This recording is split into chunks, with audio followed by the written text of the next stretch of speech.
దేవునికి మహిమ కలుగును గాక. యెహోవా మనతో ఒక నిబంధన చేస్తున్నాడు ఈరోజు ఈ ఆదివారం దినాన.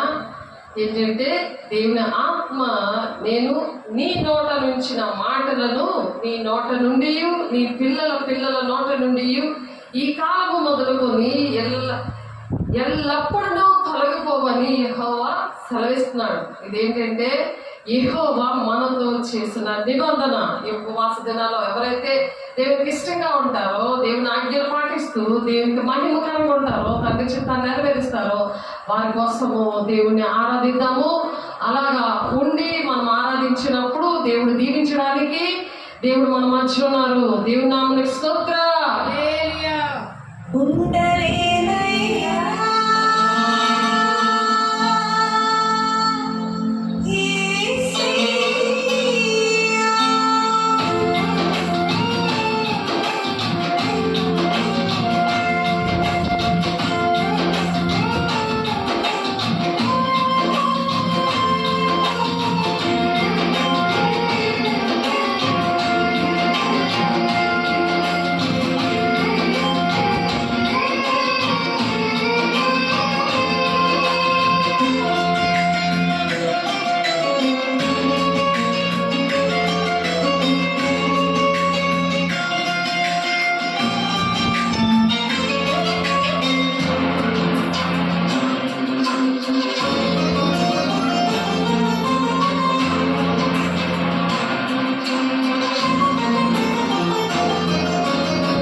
చూడండి, దేవుని ఆత్మ లేకపోతే మన పరిస్థితి, దేవుని మాటలు ప్రకటించలేము, దేనికి పనికిరాము.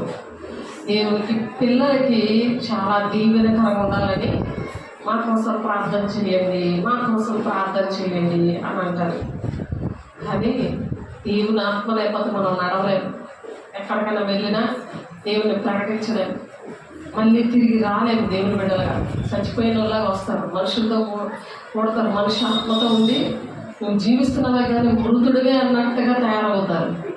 అలాగా తయారవకుండా దేవుని ఆత్మ కోసం అనుక్షణము కూడా దేవుణ్ణి గోజాడుకున్నప్పుడు ఆయన ఎలా ఉంటారంటే యెషయా 59వ అధ్యాయము, ఆయన మనతో అనుక్షణం ఉన్నాడో లేదో మనం చెక్ చేసుకుంటూ ఆయనకి ఇష్టంగా మనం ఉన్నప్పుడు, మరి సంసోను మరి తనలో దేవుని ఆత్మ ఉన్నదనే అనుకున్నాడు, కానీ తనలో దేవుని అభిషేకం వెళ్ళిపోయినట్టు తెలియలేదు. అలాగా లోకానుసారంగా వ్యభిచారాలు, ఈ లోక స్నేహము, దేవునితో వైరమని ఎరుగరా వీరి దేవునికి శత్రువులు అని చెప్తున్నాడు. దేవుని బిడ్డ, నువ్వు దేవుని మరి లోక స్నేహం చేస్తున్నావేమో. సంసోను మరి లోక స్నేహం చేశాడు, చేసి మరి తన అభిషేకాన్ని పోగొట్టుకున్నాడు. దావీదు అలాగే అభిషేకాన్ని పోగొట్టుకున్నాడు. పాత నిబంధనలో దేవుని అభిషేకము వచ్చి వెళ్ళిపోతూ ఉండేది. ఎప్పుడైతే యేసయ్య ప్రాణం పెట్టాడో ఆయన నిత్యము మనలో ఉంటాడు. దేవునికి మహిమ కలుగును గాక. అలా ఉండాలంటే వాక్యం అనేది, వాక్యము తినకుండా నువ్వు ఏది తినకూడదు. దేవుని బిడ్డ, దేవునికి మహిమ కలుగును గాక. వాక్యంలో తినాలి, తింటేనే నీ ఒంట్లో ఉంటాడు దేవుడు. వాక్యం నీ ఒంట్లో లేకపోతే, నీకు ఒక్క వాక్యం కూడా నీకు గుర్తుండకపోతే నువ్వు నడవలేవు దేవుడితో. దేవుడు ఉన్నాడని ఒక భ్రమలోనే ఉంటావు, కానీ అన్నిటికీ నీకు తేడా ఉండదు. వెళ్ళి దండం పెట్టుకుని వచ్చేసేది కాదు ఆరాధన. దేవుని బిడ్డ ఆత్మతోనూ సత్యంతోనూ ఆరాధించినప్పుడు దేవుడు ఎలా ఉంటాడంటే, యెషయా 59వ అధ్యాయం చూడండి. మీకు దీవెనలు కావాలి, ఆశీర్వాదాలు కావాలి, కానీ దేవుడు అక్కర్లేదు. అది దేవుడు దుఃఖపడుతూ ఈరోజు దేవుడు మాట్లాడుతారు. ఎందుకంటే యెహోవా మనతో ఒక నిబంధన చేశాడు. అదొక నిబంధన. నువ్వు మనుషులతో నిబంధన చేసుకుంటున్నావేమో, దేవునితో నిబంధన ఆయన చేస్తున్నాడు నీతో. నువ్వు వెళ్ళి ఏం చేస్తున్నావు? మనుషులతో నిబంధన చేసేసుకుంటున్నావు. నువ్వు ఎలా ఉండాలి, అలా ఉండాలి, ఎలా ఉంటే నీతోనే ఉంటాననేసి. కానీ మనుషులతో ఉండడం కాదు, దేవునితో ఉన్నప్పుడు మనుషులే నీతో నిన్ను ఇష్టపడి నీ దగ్గరకు వస్తారు, నీ మాట వింటారు. దేవుడు మహిమగలం కాదు, నువ్వు దేవుడు మాట వినాలి. నువ్వు ఆడ మాట వింటావు కాదు, మనుషుల మాట వింటే నీతో దేవుడు ఉండడు. నువ్వు ఒక బ్రహ్మపరిచే ఆత్మతో ఉంటావు, మరి దేవుని రాజ్యానికి రాలేవు. దేవుడితో నీకు నిబంధన అనేది ఉండదు. దేవునితో నిబంధన లేకపోతే పెళ్లి కుమార్తె సంఘంలో నువ్వు వెతపడలేవు, తండ్రి చిత్తాన్ని నెరవేర్చలేవు. దేవుని బిడ్డ ఒకసారి చూడు, ప్రతి ఒక్కరు కూడా చూడండి, రాసుకోండి, సరి చేసుకోండి. దేవుని ఆరాధించండి. ఆరాధించడం అంటే ఆయన మాట వినడం, ప్రేమించడం. ఆయన ప్రేమిస్తే ఆయన ఆరాధిస్తారు. ఆరాధికుడు అంటారు కదా, ఎవరినైనా ప్రేమిస్తే లవర్స్ అనుకుంటారు కదా, నిన్ను ఆరాధిస్తున్నాను, నిన్ను ప్రేమిస్తున్నాను అంటారు కదా. అదంతా మరణానికి దారితీస్తుంది. మనుషుల ప్రేమ, మనుష్య ప్రేమ మరి శరీరానుసారమైన దుఃఖము మరణానికి దారితీస్తుంది. కాబట్టి ఏ ప్రేమ కలిగి ఉన్నారు, ఏ ప్రేమ కలిగి ఉంటే దేవుడు మరి ఆ నిబంధన, యెహోవా మనతో నిబంధన చేస్తాడు అనే విషయాలు మనం చక్కగా దేవుడు మనకు నేర్పిస్తున్నారు. కాబట్టి దేవుని దగ్గర ఒప్పుకొని విడిచిపెట్టినప్పుడు మీరు అందరూ కూడా ఆత్మతో నింపబడుదురు కాక. పిల్ల తరాల వరకు కూడా దేవుడు మాటలు నీ నోట్లో ఉండాలి కాక, నీ పిల్లల నోట్లో ఉండాలి కాక. అందుకని ఇప్పుడు యెషయా 59వ అధ్యాయంలో 21వ వచనము చూస్తున్నాము. చూడండి, 21వ వచనము తీసి చూడండి, ధ్యానించండి మీరు ఇంటికి వెళ్ళి. ఇప్పుడు వాక్యం ఉంటున్నాక సరే, వాక్యమైన ఉదక స్నానము జరగాలి కాక. యేసు నామములో ఆ వాక్యమైన ఉదక స్నానంలో పరిశుద్ధత వస్తుంది, దిద్దుబాటు వస్తుంది. అప్పుడు దేవుడు, దేవా నువ్వు లేకపోతే ఉండలేదయ్యా, నీ మాట వింటానయ్యా, నీకు లోపడతానయ్యా, లోపడి నేను దుష్టుని ఎదిరిస్తాను అని ఎదిరించినప్పుడే నీ ఇంటిలో దేవుడు ఉంటాడు. దేవుడు పిల్లల్లో ఉంటారు. మీ పిల్లల్లో, భర్తలో, భార్యలో, కుటుంబాలు బాగుంటే మరి గ్రామాలు బాగుంటాయి, గ్రామాలు బాగుంటే సంఘము బాగుంటుంది, సంఘం బాగుంటే దేశము, ప్రపంచము ఇప్పుడు ఇరాన్ ఎందుకు అలాగ యుద్ధంలో దిగింది, ఇస్రాయిల్ అమెరికన్ మరి ఎందుకు వచ్చింది, అది కూడా బైబిల్లో ఉంది. అన్ని జరిగిపోతున్నాయి అంటే మరి దేవుడు వచ్చే రాకడ సూచనలు అవి ప్రణాళిక, ఆయన ఆ ప్రవచనాలన్నీ కూడా నెరవేర్పులో ఉన్నాయి. కాబట్టి పెళ్లి కుమార్తె సంఘంగా సిద్ధపడడానికి కుటుంబాలతో మరి దేశం అంతా ప్రపంచం అంతా కూడా సిద్ధపడడానికి అందులో కొద్ది మంది మాత్రమే ఉన్నారు. ఇది ఇరుకు మార్గం, దానిలో ప్రవేశించిన కొద్ది మంది, ఆ కొద్ది మందిలో నేను ఉంటానయ్యా అని పరిశుద్ధులకు ఒక్కసారి అప్పచెప్పబడిన ఆ బోధలో మనం పోరాడాలి దేవుని బిడ్డ. కాబట్టి నేను వారితో చేయి నిబంధన ఇది అని చెప్తున్నాడు యెహోవా దేవుడు. ఏమంటున్నారు? నేను అని చెప్తున్నారు. యెహోవా దేవుడు ఏం చెప్తున్నారు? నేను వారితో చేయి నిబంధన ఇది, నీ మీద ఉన్న నా ఆత్మయు నేను నీ నోట నుంచిన మాటలను నీ నోట నుండి, నీ పిల్లల నోట నుండి, నీ పిల్లల పిల్లల నోట నుండి ఈ కాలము మొదలుకొని ఎల్లప్పుడూ తొలగిపోవని యెహోవా సెలవిచ్చుచున్నాడు. ఎల్లప్పుడూ నీ పిల్లల నోట నుండి తెలుగుపోవు ఈ మాటలు. నీకు ఒంట్లోకి వెళ్ళాలి. నువ్వు ఒంట్లోకి వెళ్ళకుండా, నువ్వు దేవుని ఆత్మను కోరుకోకుండా, దేవుని ఆత్మ లేకపోతే నేను బ్రతకలేనయ్యా, నువ్వు ఒక క్షణం నన్ను విడిచిపెడితే నేను బ్రతకలేనయ్యా అని తీర్మానం చేసుకుందా. దేవుని మహిమ కలుగుగాక.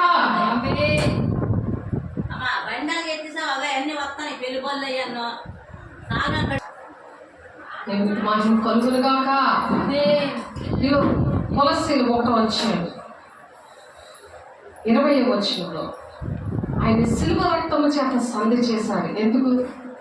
దేవుని ఆత్మతో మనం నింపబడ్డానికి, మన పిల్ల తరాల వరకు కూడా దేవునికి ఇష్టంగా మనం బ్రతకడానికి, మన ద్వారా కుటుంబము, గ్రామాలు, దేశము కూడా దేవుడు సుఖశాంతంతో ఉండాలని దేవుడు ఆశపడుతున్నాడు. కాబట్టి ఆయన సిలువ రక్తము చేత సంధి చేసుకున్నాడు. ఆయన ద్వారా సమస్తమును, అవి భూలోకమందున్నవైనను పరలోకమందున్నవైనను వాటన్నిటినీ ఆయన ద్వారా తనతో సమాధానపరచగలవాలని, భూమి మీద ఉన్నవి ఆకాశం మీద ఉన్నవి కూడా అన్ని కూడా ఆయనతో సమాధానం ఉండాలి. సమాధానం ఉంటేనే కదా పరిశుద్ధాత్మతో నింపబడతారు. యెహోవా దేవుడు ఒక నిబంధన చేస్తాడు. నేను వారితో నిబంధన చేస్తాను అంటున్నాడు. ఆ నిబంధన ఏంటది? నీ మీదనున్న నా ఆత్మయు, నీ మీదనున్న నా ఆత్మయు. ఎవరాత్మ? మనుషులాత్మ కాదు, లౌకికాత్మ కాదు, బ్రహ్మత్యాత్మ కాదు, అపవిత్రాత్మ కాదు. ఏ ఆత్మ చెప్పండి? యెహోవా ఆత్మ. ఆ ఆత్మ ఏంటంటే నా ఆత్మయు నీ నోట నుంచిన మాటలను, నీ నోటనే దేవుడు ఏ మాటలు ఉంచాడు? ఆత్మ పొందుకున్నాక ఆ మాటలే రావాలి. నువ్వు అబద్ధాలు ఆడేసి, బూతులాడేసి, ఏడ్చేసి, వార్నింగ్లు ఇచ్చేసి నా పరిస్థితి ఎలా ఉంది, నా కోసం ప్రార్థన చేయండి అంటే అది అక్కడ లేదు. ఆయన ఏమంటున్నారు? నీకు దీవెన కావాలంటే, నీ కుటుంబం పిల్ల తరాల వరకు దీవెనకరంగా ఉండాలంటే ఆయన ఏమంటున్నారు? నీ ఆ నిబంధన ఏం చేస్తున్నారు ఆయన? యెహోవా దేవుడు నీ మీదనున్న నా ఆత్మయు నేను నీ నోట నుంచిన మాటలను, నేను నీ నోటన కొన్ని మాటలు పెట్టాను, ఆ మాటలు గుర్తుపెట్టుకుంటున్నావా? సేవకుల ద్వారా దేవుడు నీకు కొన్ని మాటలు నేర్పిస్తున్నారు, అవి నీ నోట్లో ఉంటున్నాయా? ఏ మాటలు నువ్వు మాట్లాడుతున్నావు? ఏది నోట్లో వేసుకుంటున్నావు? ఏ మాటలు? ఆ మాటలు బట్టే నీకు దీవెన వస్తుంది. ఏది విత్తుతావో ఆ పంటే నువ్వు కోస్తావు. అది దేవుడు మాట్లాడుతున్నారు మనతో ఇక్కడ. నా ఆత్మయు నేను నీ నోట నుంచిన మాటలను నీ నోట నుండి, నీ నోట్లో నుంచి చెప్తే కాదు, నీ నోట్లో ఫస్ట్ ఉన్నప్పుడు నీ పిల్లల నోట నుండి, నీ పిల్లల నోట నుండి ఈ కాలము మొదలుకొని ఎల్లప్పుడూ తొలగిపోవు. ఆమేన్. ఎప్పుడు కూడా తొలగిపోవు. వాళ్ళ మాట వినట్లేదండి, వాళ్ళ కోసం ప్రార్థన చేయండి. అలా ఎదగట్లేదండి, వాళ్ళ కోసం ప్రార్థన చేయండి. అలా చర్చికి రావట్లేదండి, ప్రార్థన చేయండి. అలా కుదరదు. క్రమం అది కాదు. అందుకే వాళ్ళు ఏమంటున్నాడు దేవుడు? అక్రమము చేయవారా కొండే మీద ఎవరో నాకు తెలీదు. నువ్వు తప్పు చేసి నీకోసం ఇంకొక లోపాసం ప్రార్థన చేస్తే ఎలాగవుతుంది? అందుకే నీవే ఇవన్నీ కూడా దిద్దుబాటు చేసుకున్నాను. నీవే ప్రార్థన చేయాలి. నేను వెళ్ళను, దేవుని ఆజ్ఞలు పాటించను, దేవుని సన్నిధి నాకు ఇష్టం లేదు, నాకు అర్థమవట్లేదు వాక్యం. నాకు పని జరగట్లేదు, నా పని అవ్వట్లేదు, నా ప్రేయర్ పాయింట్స్ ఏమీ జరగలేదు. దేవుని ఆత్మ నీకు లేకపోతే ఎవరు ప్రార్థన చేసినా నీకేం జరగదు, నువ్వు ఎక్కడ పరిగెట్టినా నీకేమీ జరగదు. కాబట్టి నీ పిల్లల నాటయ్యు ఈ కాలం మొదలుకొని ఎల్లప్పుడూ నువ్వు తలకపోవని నేను చెప్పట్లేదు. ఇక్కడ యెహోవా సెలవిస్తున్నాడు. యెహోవా మాటలేదు, నేనంటే జరిగిపోతాయా? చెప్పండి ఒకసారి. యెహోవా దేవుడు చెప్తున్నారు. ఆయన ఆత్మను పొందుకుంటున్నావా, పాడేసుకున్నావా? దేవుని ఆత్మను నువ్వు విడిచిపెట్టావా? దేవుని మాటలు విడిచిపెట్టావా? దేవుని సన్నిధిని విడిచిపెట్టావా? దేవుని సేవకులు విడిచిపెట్టావా? నువ్వు దేవుని ఆజ్ఞలు పాటించుకోవడానికి ఇష్టం వచ్చిన కట్టు లేకుండా తిరుగుతానని ఉన్నది వాక్యం. దర్శనము లేక వాళ్ళు కట్టు లేక తిరుగుతానని ఉంది. అలా తిరుగుతున్నావా? ఇష్టం వచ్చిన చోట్ల ఎక్కడైనా దేవుడు ఉన్నాడులే అని దెయ్యం చెప్తుంటే నీకు దేవుడే చెప్తున్నాడని అర్థమవుతుందా? ఒకసారి ఆలోచించి వెళ్తా. దేవుడు ఆశపడుతున్నాడు ఈ క్షణాన మళ్ళా నీకు ఒక జీవితం ఇవ్వాలని, నీ పిల్ల తరాల వరకు దీవెనకరంగా ఉండాలని ఒక నిబంధన చేస్తున్నాడు. మళ్ళీ నువ్వు తీర్మానం చేసుకున్నప్పుడు, దేవుని సన్నిధిలో తీర్మానం చేసుకొని దేవుడు మాట విన్నప్పుడు దేవుడు ఆశీర్వదించడానికి ఇష్టపడుతున్నాడు. దేవుని నామానికి స్తోత్రం. ఆయన సిలువ రక్తము చేత సంధి చేశాడు. అందుకే నీ రక్తం నువ్వు పెట్టి నువ్వు సంధి చేస్తావా? చూడండి, పెళ్లి ఇక్కడ బొటమ వేలకి ఇలా కత్తి పెట్టి ఇలా కోసి ఒక సంధి చేస్తాడు భర్త. ఇలా సింధూరం వేస్తాడు ఇలా ఆ రక్తంతో. కానీ ఈ భర్త, ఆ భర్త ఏం పనికిరాడు, దేవుడికి పనికిరాడు. కానీ ఈ భర్త అయిన దేవుడు ఆయన నెత్తుడు అది పాపంలో ఆయన రక్తంతో సంధి చేశాడు. నీకు యుగకాలం, నీకు నీ పిల్లలకి, దేశానికి, ప్రపంచానికి కూడా భర్త ఉన్నాడు. సృష్టికర్త అయిన దేవుడు భర్త ఉన్నాడు. నీకు స్త్రీ పురుషుడు భేదం లేదు. నిన్ను భరిస్తాడు. నువ్వు ఎన్ని తప్పులు చేసినా ఆయన భరిస్తాడు. క్షమించవు. నువ్వు కన్నీరు పెడితే చాలు, నీ పాదాలు ఆయన పాదాల దగ్గర నువ్వు కూర్చుంటే చాలు, నువ్వు కన్నీరు పెడితే చాలు, ఆయన వెంటనే నీ పాపం కొట్టివేసేస్తాడు. నన్ను క్షమించి ప్రభా, ఇదిగో ఇలా చేశాను, నన్ను క్షమించి ప్రభా అంటే నీ ఆత్మతో నింపండి, నీ అభిషేకంతో నింపండి. నేను దేశం కోసం ప్రార్థన చేస్తాను. అనేక కుటుంబాలు నశించిపోతున్నాయి. వాళ్ళ బాధ్యత నేను వహిస్తాను. నేను సాక్షిగా ఉంటాను. నీ నామాన్ని ప్రకటిస్తాను. నేను సాక్ష్యం పాడు చేసుకోను. నేను బ్రతకలేని అటువంటి నేను సాక్ష్యం పాడైపోయిన బ్రతుకు, నీకు దూరమైన బ్రతుకు నాకు వద్దయ్యా అని నువ్వు ఏడిస్తే ఆ క్షణంలోనే దేవుడు నిన్ను ఆవరిస్తాడు. అది 1000 తరాల వరకు దీవెనకరంగా ఉంటుంది. దేవుని బిడ్డ, ఆమేన్. ఆయన సిలువ రక్తం చేత సంధి చేశాడు, సంధి చేసుకున్నాడు. ఆ విషయం ఉపవాసం ఉంటావు. నువ్వు ఉపవాసం లేకపోతే నువ్వు దేవుని పాదాలు పట్టుకొని బ్రతుకులాడతావు. మోకాళ్ళు కలిగితే మోకాళ్ళను నిలబడి ప్రార్థన చేస్తే నిలబడి ప్రార్థన చేయి. నీకు ఎలా ఉంటుంది? నీ హృదయం కరెక్ట్గా ఉండాలి. అంతే దేవునికి కావాల్సింది. ఆయన సిలువ రక్తము చేత సంధి చేసి ఆయన ద్వారా సమస్తమును, అవి భూలోకమందు ఉన్నవైనను పరలోకమందున్నవైనను వాటినన్నిటినీ ఆయన ద్వారా తమతో సమాధానపరచుకునవాలని తండ్రి అభిష్టమాయను. ప్రతి ఒక్కరితో ఆయన సమాధానం పడాలని గొప్ప అవకాశం ఇచ్చాడు దేవుడి మీద. ఒకసారి ఆలోచిస్తున్నావా? నువ్వు సమాధానం పడుతున్నావా దేవునితో? దేవుని మీద తిరగబడుతున్నావు. దేవుని ఆజ్ఞలు పాటించను నాకు ఇష్టం లేదు, నాకు అన్నీ అయిపోవాలి. నిన్ను దేవుడు ఎంత దీవించాడు, ఎంత ఆశీర్వదించాడు, ఆర్థికంగా, శారీరకంగా, ఆత్మీకంగా ఎంత బలపరిచాడు. ఏమి లేకపోయినా సరే దేవుని కోసం మనం బ్రతకాలి. ఎన్ని ఉన్నా సరే వేస్తే దేవుడు లేకపోతే. కాబట్టి నువ్వు లేకపోతే బ్రతకలేదయ్యా అని దేవుడు ఆ హృదయాన్ని, దేవుడు అటువంటి హృదయంలో దేవుడు ఇష్టం వేసి కూర్చుంటాడు. వాళ్ళని నడిపిస్తాడు. ఎంత శ్రమైనా సరే దేవుడు వాళ్ళకి ఏమంటే అవి జరిగిస్తాడు. ఎందుకంటే ఆ దేవునికి ఇష్టమైన విషయాలు అవి. దేవుని ఆ విధంగా ప్రేమించాలి. ప్రేమించినప్పుడే ఆయన మాటలు వింటారు. ఆ వాక్యం అనేది, ఆ వాక్యము తినడానికి ఇష్టపడతారు. ఆ వాక్యంలో తింటుంటే యెహోవా ఆత్మ వల్ల నువ్వు ఎంత పరుగులు తీస్తావంటే నువ్వు ఉద్యోగం చేసుకోగలవు, నీ పిల్లలు చూసుకోగలవు. అటమో ఎదుటి బాగలేకపోతే వాళ్ళకి వెళ్ళి దెయ్యాలు ఎలగొడతావు, వాళ్ళు స్వస్థపరుస్తావు, వాళ్ళ కోసం మాట్లాడతావు, నీ సాక్ష్యం వివరించి చెప్తావు. ఆ వాక్యము నిన్ను బలపరుస్తుందా? యెహోవా ఆత్మతో నువ్వు నింపబడితే ఆ యెహోవా దేవుడు నీకు అటువంటి నిబంధన చేస్తున్నాడు. దేవుడు బిడ్డ, యెహోవా మనతో ఒక నిబంధన చేస్తున్నాడు. నిబంధన అంటే ప్రతి ఒక్కరు పనికొస్తావు. ఆ యెహోవా ఆత్మ వల్ల నీకు కొరతలైన ఆత్మతో నింపబడినప్పుడు ఏది నీ వల్ల అసాధ్యం కానిది ఏది కూడా ఉండదు. అన్ని కూడా నేను చేయగలను, నేనున్నాను. మీరు 24 గంటలకు ఫోన్ చేయండి, నేనున్నాను అని ప్రతి ఒక్కరికి నువ్వు చెప్పగలవు. లేకపోతే స్విచ్ ఆఫ్ చేసుకొని కూర్చుంటావు. నీకు ఎన్ని సెల్ ఫోన్లు ఉన్నా నీ ఫోన్లు నువ్వు చూసుకొని దాంతో ఆడుకొని దాంతోనే ఉంటావు. అదే వ్యభిచారులారా, ఈ లోక స్నేహము దేవునితో వైరమని ఎరుగరా? దేవుడు నీకు శత్రువు అయితే నీకు దీవులు ఎక్కడికి వస్తాయి? నీ పిల్లలకి ఎలాగ ఆశీర్వాదాలు వస్తాయి? ఎంత గబ్బు పెట్టి చదివినా ఉద్యోగాలు రావు, చదువులు రాకుండా ఉంటే, భ్రష్టులు అయిపోయాయి, మన దేవుని రాజ్యానికి రాకుండా ఉంటే దానికి సేవకుల కారణం కాదు, నీకు నేర్పిస్తారు.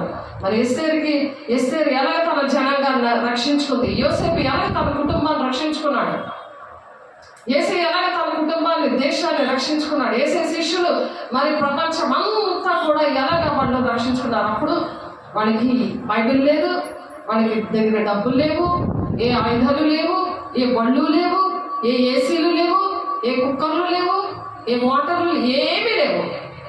అలాంటి వాళ్ళు అలా సాధించారంటే ఇప్పుడు అన్ని ఫెసిలిటీస్ ఉండి కూడా ఈ భయంకరమైన దినాల్లో యెహోవా మనతో నిబంధన చేస్తున్నాడు. ఆయన శిలువ రక్తం వచ్చేట సంధి చేస్తున్నాడు. ఆయన ద్వారా సమస్తమును కూడా జరుగుతాయంట. సమస్తం కూడా ఎప్పుడైతే యెహోవా నిబంధన నీ కోసం చేస్తాడో నువ్వు లోబడినప్పుడు నీకు చేస్తాడు. లేకపోతే ఆ నిబంధన నీకు చెల్లదు. ఏదో కుటుంబాలతో బైబిల్ చదివేసుకోవడము, చర్చకు వస్తే ఏదో బైబిల్ వినేయడము, అని ఏదో చెప్పేసరిలే, ఏదో పాట పాడేసరిలే, అది కాదు.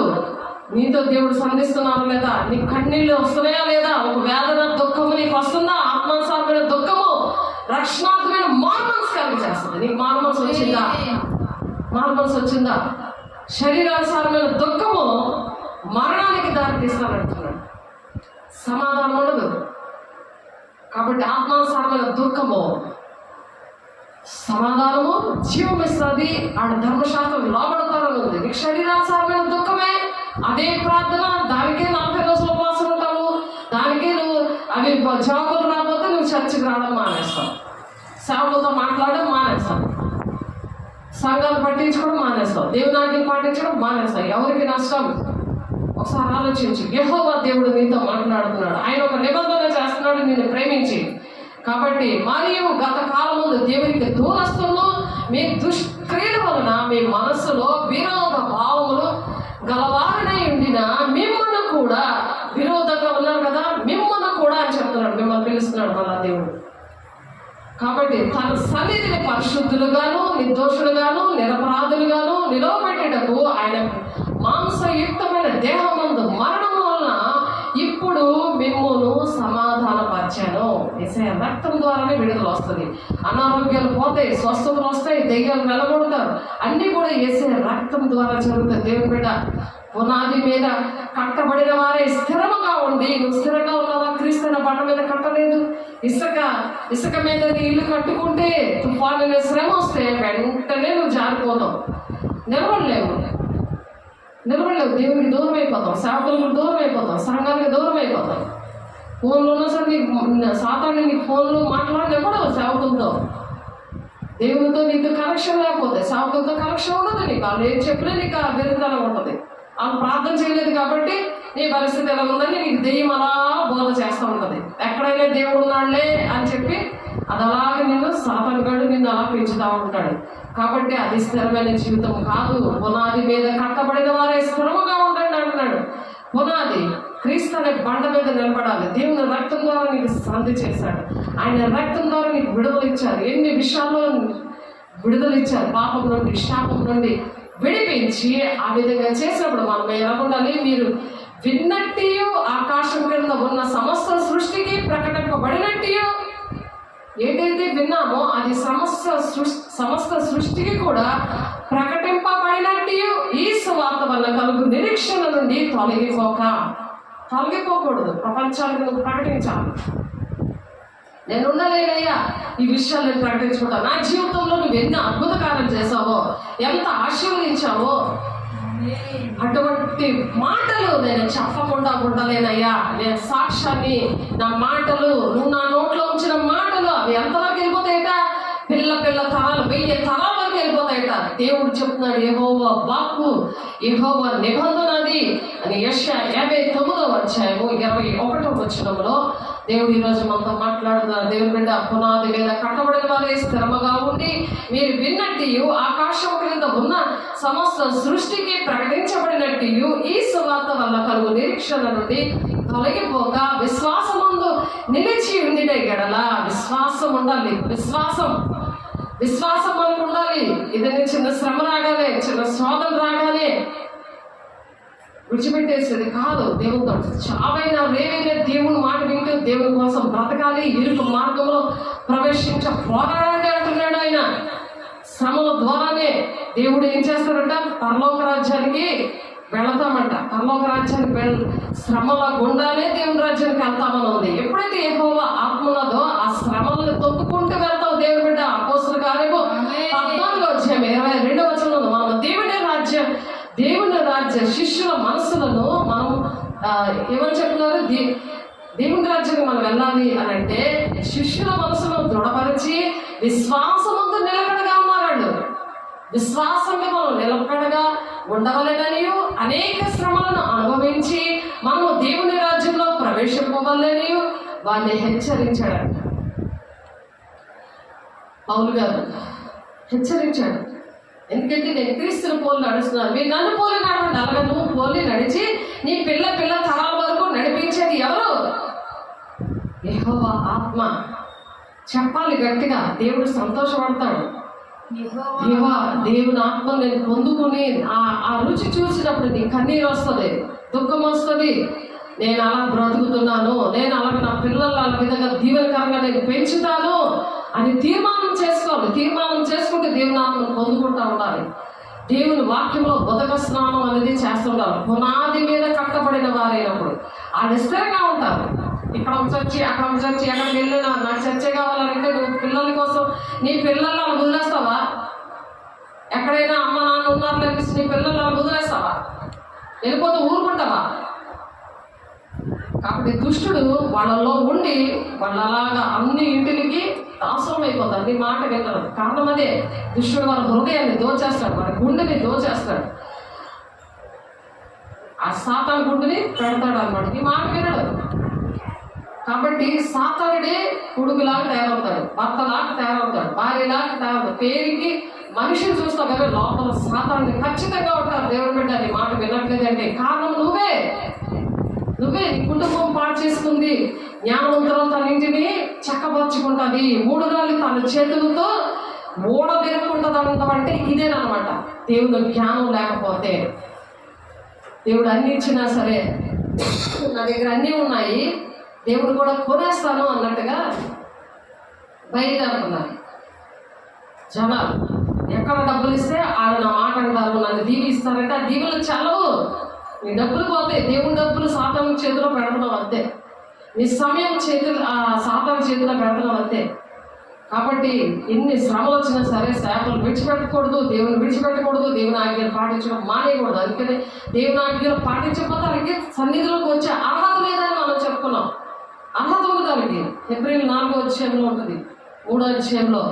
కాబట్టి ఎందుకు నాకు అర్హత లేదు అని ఆలోచించిన అర్హతను సంపాదించుకోవడం.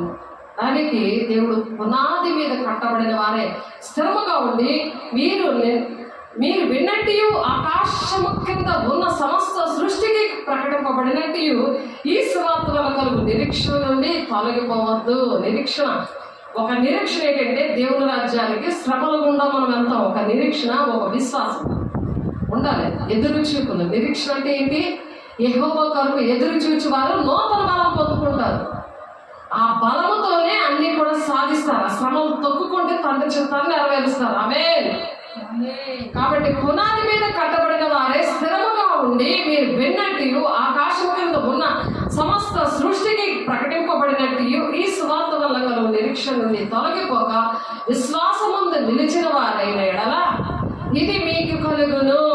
ఈ నిబంధన ఎవరు కలుగుతుంది? విశ్వాసంతో నిలబడినప్పుడు యెహోవా మనతో ఒక నిబంధన చేశాడు కదా, ఆ నిబంధన నీకు వర్తిస్తుంది, లేకపోతే నా వర్తించదు.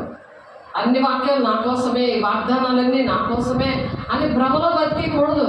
అసలు వాక్య ప్రకారం నడిస్తే ఏ వాగ్దానం నాకు చెల్లుతుంది, నేను ఎలా ఉంటే నాకు దేవుడు ఇచ్చిన ఈ నిబంధన, యెహోవా ఇచ్చిన మనతో ఇచ్చిన నిబంధన ఇది చెల్లుతుంది. పిల్లల వరకు దీవెనకరంగా ఎలా ఉంటారు ఆయన ఆజ్ఞలు పాటించిన వారికి 1000 తరాల వరకు దీవిస్తానంటున్నాడు. వినకపోతే 3-4 తరాల వరకు తండ్రి దోషం కుమారుల మీదకి రప్పిస్తాను అంటాడు. నిలిచి ఉండినడలా, మీరు అలా నిలిచి ఉండినడలా ఇది మీకు కలుగును. పౌలుని నేను ఈ సువార్తకు పరిచారకుడనయ్యాను. ఈ సువార్త చెప్పాలి, అంతేకాని కథలు చెప్పేసుకోవడం కాదు.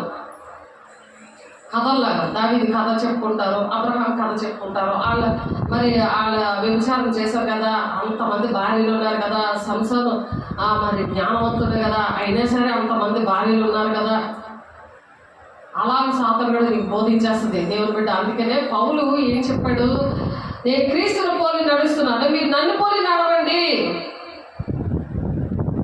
ఆయన పోలినాడు. అతను హింసకుడు, దోషకుడు, హానికరుడు, దేవుని బిడ్డలను చంపిన మనిషి. అలా ప్రాక్టికల్గా తను అనుభవించి ఆయన ఏం చెప్తున్నారు, నేను ఆ సువార్తకు పరిచారకుడనైతిని. అలా పరిచయం మనం కూడా అలాంటి పరిచర్య చేయాలి. దేవుని ఆత్మతో కలిగిన పరిచయం చేయాలి. ఆత్మ లేని వాడు నావాడు కాదు అంటున్నాడు. అయినా సరే దేవుడు నావాడు కాడు అన్నా సరే పరిచర్యలు చేసేస్తున్నారు. అలాగే పరిశుద్ధాత్మ దేవుడు పొందుకొని, అగ్నిజ్వాల వంటి ఆత్మలు పొందుకొని దేవుడు ఏంటంటే శిష్యులుగా తయారు చేసి వాళ్ళని దేవుడు స్వార్థకులు ప్రకటించమని చెప్పారు. కానీ వెలుగు దర్శనం లేకుండా, దేవుడు అభిషేకించకుండా ప్రకటించకూడదు. ప్రకటించినప్పుడు ఆ విత్తనాలు ఫలించదు. వాళ్ళకి మళ్ళా ఏంటవుతుంది, చీకట్లో ఇవన్నీ వాళ్ళకున్న అనారోగ్యాలు ఇవన్నీ కూడా వస్తాయి. మరి ఇంటికి వెళ్ళి పేషెంట్లా పడి ఉంటారు.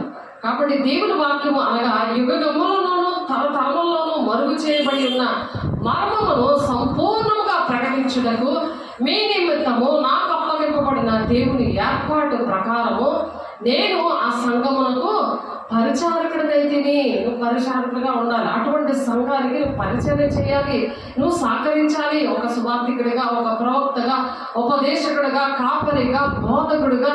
నువ్వు ఎన్ని బ్రాంచ్లు ఉన్నాయి గ్లోరీ గాస్పెల్ చర్చ్ ఆర్గనైజేషన్లో, అన్ని బ్రాంచ్లకి కూడా నేను మెసేజ్ చెప్తాను, నేను స్వస్థపరుస్తాను, నేను వాక్యం చదువుతాను, నేను ప్రార్థన చేస్తాను, నేను ఆరాధన నడిపిస్తాను అని రావాలి దేవుని బిడ్డ. నేను ప్రవచిస్తాను, నేను దర్శనాలు చూస్తాను. ఏది నీకు దేవుడు ఏం పడప్ప చెప్పాడు, నువ్వు ఎక్కడున్నావు, ఎవరి మాట వింటున్నావు? సంఘము క్షమాభివృద్ధి జరగాలంటే, పరిశుద్ధులు సంపూర్ణలు అవ్వాలంటే దేవుడు నియమించాడు. నేను నియమించలే, మనుషులు నియమించేది కాదు, ఇది దేవుడు నియమిస్తాడు. నియమించి యెహోవా మనతో ఒక నిబంధన చేశాడు. ఆ నిబంధన దేవుని రాజ్యాన్ని వెళ్ళడానికి, ఈ కుటుంబంలో పిల్ల తరాల్లో దీవెనకరంగా ఉండి దేవుని రాజ్యాన్ని వెళ్ళడానికి ఆమేన్. అట్టి కృప అందరికీ అనుగ్రహించును గాక. మీ నిమిత్తం నాకు అప్పచెప్పబడిన దేవుని ఏర్పాటు అంటే గృహ నిర్వాహకత్వము, దేవుని ఇల్లు విషయంలో బాధ్యత, నీతి విషయంలో బాధ్యత ఉంటే ఆ ఇంట్లోనే నువ్వు ఉండిపోతావు. వెలుగుమంత సంఘము వెళ్ళిపోతుంది, నీకు తెలియదు. ఎందుకంటే జ్ఞానేంద్రియాలు లేవు కదా, పరిశుద్ధాత్మ దేవుడు పొందుకోలేదు కదా.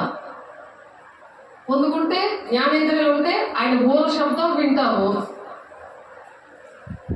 ఆత్మ చెప్పుచున్న మాట చెవిగలవాడు వినుగా కాంటాడు. సంగములతో ఆత్మ చెప్పుచున్న మాట చెవిగలవాడు వినుగా కాంటాడు. వినగలదు, చెవులు ఉంటాయి కానీ అర్థం కాదు, ఎవరు ఉంటుంది కానీ నువ్వు మాట్లాడలేవు. అందుకని దేవుడు యెహోవా ఆత్మతో నింపుతాడట. అన్ని జనుల్లో ఈ మర్మం యొక్క మహదేశ్వర్యం ఎటుదో అది అనగా మీ యందున్న క్రీస్తు మహిమ నిరీక్షణ ఉన్నాడనే సంగతి దేవుడు తన పరిశుద్ధులకు తెలియపరచగోరి పరిశుద్ధులకే తెలియజేస్తాడు. ఈ విషయాలు అందరికీ తెలియవు, అందరికీ అర్థమవుతూ పరిశుద్ధాత్మతో నింపబడతారు. ఎవరు నింపబడతారు? పరిశుద్ధులకు ఒక్కసారి అప్పచెప్పబడిన బోధ నిమిత్తం పోరాడడానికి అప్పచెప్తారు. ఇది ఒక పోరాటం, చనిపోయే వరకు కూడా పోరాటం. ఇది దేవుని విడిచిపెట్టకూడదు, సంఘాన్ని విడిచిపెట్టకూడదు. దేవుని బిడ్డ ఎక్కడున్నా సరే నువ్వు మరి దేవుని వాక్యము అది వెదజల్లుతుంది, ప్రపంచం అంతటా కూడా వాక్యం వెళుతుంది. కాబట్టి నువ్వు ఛానల్లో, ఫేస్బుక్లో, స్టేటస్లో, యూట్యూబ్లో నువ్వు చూడాలి. వాక్య ప్రకారం నడవాలి. వీలు చూసుకొని సంఘానికి రావాలి. ఫోన్లో సేవకులతో మాట్లాడి ప్రార్థన చేయించుకోవాలి. అన్ని జరిగితే ఈ మరణం యొక్క మహదేశ్వరం ఎటిదో అది అనగా మీ అందున్న క్రీస్తు మహిమ నిరీక్షణే ఉన్నాడను సంగతిని దేవుడు తన పరిశుద్ధులకు తెలియపరచబోయి ఇప్పుడు ఆ మర్మము ఇప్పుడు ఆ మర్మమును వారికి బయలుపరిచాడు. చూడండి, మనకి మర్మము బయలుపరిచాడు ఈరోజు. దేవునికి మహిమ కలుగుగా. ఇదొక మర్మము ఎవరికి తెలుస్తుంది? అందరికి ఇస్తారా? మన బైక్ అందరికి ఇస్తారా? అందరికి ఏటీఎం నెంబర్ ఇస్తారా? ఏటీఎం కార్డు ఇచ్చి ఎన్ని డబ్బులు పట్టరా అనేసి ఎవరికైనా ఇస్తారా? ఇంటి తాళాలు అందరికి ఇస్తారా? సన్నిధి తాళాలు అందరికి ఇస్తారా? చర్చి తాళాలు ఎవరికైనా ఇస్తారా? ఆలోచించండి. మర్మాలు వాళ్ళకి చెబుతాడట, అందరికీ చెప్పడు. నువ్వు మర్మాలు తెలుసుకోవాలని దేవుని బిడ్డగా ఉండాలనుకుంటే దేవుని మాటలు వినాలి. యెహోవా మనతో ఇటువంటి నిబంధన చేశాడు. కాబట్టి ప్రతి మనిషిని క్రీస్తునందు సంపూర్ణంగా చేసి ఆయన ఎదుట నిలవబెట్టవాలని సమస్త విధములైన జ్ఞానముతో మేము ప్రతి మనుషునికి బుద్ధి చెప్పొచ్చు, ప్రతి మనుషునికి బోధించచ్చు ఆయన ప్రకటిస్తున్నాం. మీరు ఆశీర్వదించబడాలి గాక, మీరు దీవించబడాలి గాక. ఏం పర్వాలేదమ్మా, ఏం పర్లేదు. పిల్లవాడు బాగైపోతాడు, నీ అబ్బాయికి పెళ్ళి అయిపోతుంది, నువ్వు దేవుని రాజ్యానికి వస్తావు. ఇది కాదు చెప్పేది. శరీరానుసారమైన నియమం ఏలుబడి చేస్తున్నప్పుడు అటువంటి మనుషులతో ఉన్నప్పుడు నీకు అవే ఇష్టం అవుతాయి. కానీ భూ సంబంధం అటు విధంగా ఎతకకూడదు గాక. పరలోక రాజ్య సంబంధమైన వెతుకుతున్నప్పుడు, నీకు బుద్ధి చెప్తున్నప్పుడు నువ్వు అవి అన్నీ కూడా యాక్సెప్ట్ చేస్తావు, అంగీకరిస్తావు, సరి చేసుకుంటావు. అలాగా ఆయనను నువ్వు సరి చేసుకున్నప్పుడు ఇతరులు కూడా నువ్వు సరి చేస్తావు. దేవుణ్ణి అలాగా ప్రకటించాలి, ఆయన అలా ప్రకటించాలి. చేసే అలాగే ప్రకటించారు. తండ్రి దేవుడు అలాగే ప్రకటించారు. అందు నిమిత్తము నాలో బలముగా కార్యసిద్ధి కలుగజేయు ఆయన క్రియాశక్తిని బట్టి నేను పోరాడొచ్చు ప్రయాసపడుతున్నాను. ప్రయాసం ఇది. దేవురాజ్యం అందరూ వెళ్ళిపోరు, నమ్ముకున్న వాళ్ళు అందరూ వెళ్ళిపోరు. కొద్దిమంది భయపడద్దు అంటున్నాడు. అందుకే ఇరుకు మార్గంలో ప్రవేశించి పోరాడని అంటున్నాడు. ఈ పోరాటంలో యెహోవా ఆత్మే మనకి సహాయం చేస్తుంది. యెహోవా ఆత్మతో మనం నింపబడినప్పుడే ఆయన సహాయం చేస్తాడు. ఆమేన్. అంతే నిమిత్తము నాలో బలముగా కార్యసిద్ధి కలుగజేయు ఆయన క్రియాశక్తిని బట్టి నేను పోరాడొచ్చు ప్రయాసపడుతున్న నాలో ఏం లేదు అంటున్నాడు పౌలు. మనం ఏం చేయలేము, మనం ప్రకటించలేము. యెహోవా ఆత్మ మనలో ఉన్నప్పుడు ఆయన చేస్తాడు.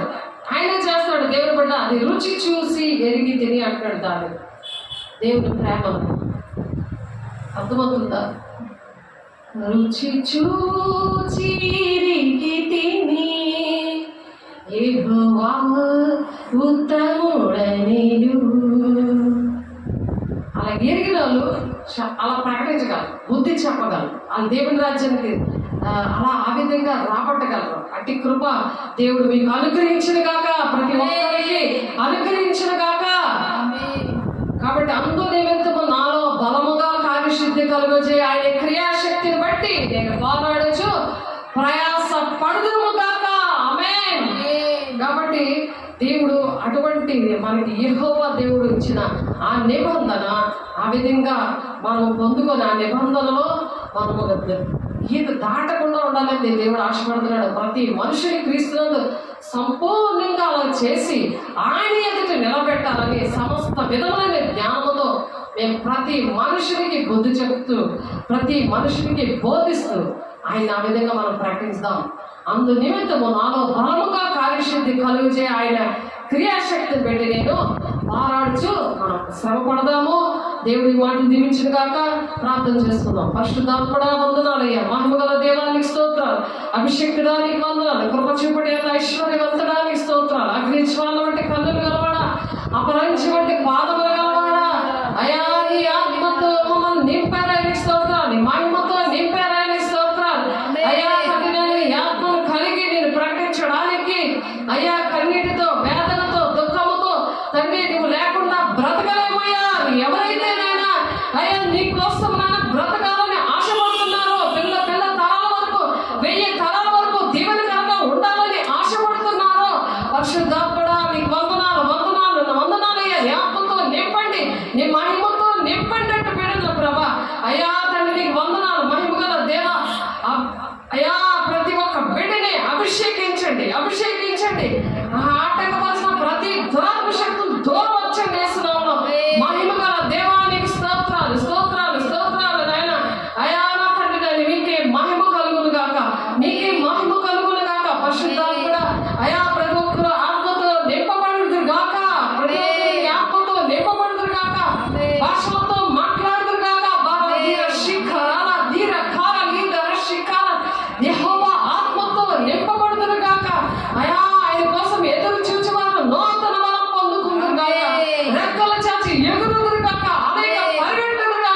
నడిచిపోతురు కాక యెహోవా ఆత్మతో ప్రభు అయా నా తండ్రి మీరు ప్రతి ఒక్కరిని నింపి తండ్రి నాయన అయా తండ్రి అయిన దేవా కుమారుడు నాయన విధేయత చూపించి తండ్రి సంధి చేసుకున్నాం తండ్రి అది అభిష్టమాయను అని చెప్తున్నాను ఆయన మా అందరూ ఆకాశం మీద ఉన్నవాళ్ళు భూమి మీద ఉన్నవాళ్ళు అందరితో కూడా సంధి చేసుకుందాము సమాధానంగా ఉందామని ప్రభా అయా తండ్రికి అభిష్టమాయనని చెప్తున్నా ప్రభా అయా తండ్రి నాయన మీకు ఇష్టమున్న తండ్రి ప్రతి ఒక్కరు నీతో సమాధానం ఉండాలని ప్రతి ఒక్కరు సుఖశాంతులతో ఉండాలని ఆశపడుతున్నారు ప్రభా మీరు చెప్తున్నారయ్యా మహిమగల దేవా నీకు స్తోత్రాలు అభిషేక్తున్నా నీకు వందనాలు అభిషేక పూర్ణానికి వందనాలు ప్రతి ఒక్కరిని నీ ఆత్మతో నింపినందుకు నీ మహిమతో నింపినందుకు నీ అభిషేకంతో నింపినందుకు మీకే కొట్లాది వందనాలు స్తోత్రాలు చెల్లిస్తూ వేసే పరిశుద్ధ నామంలో బ్రతిమలాడి వేడుకుంటున్నాం తండ్రి ఆమేన్.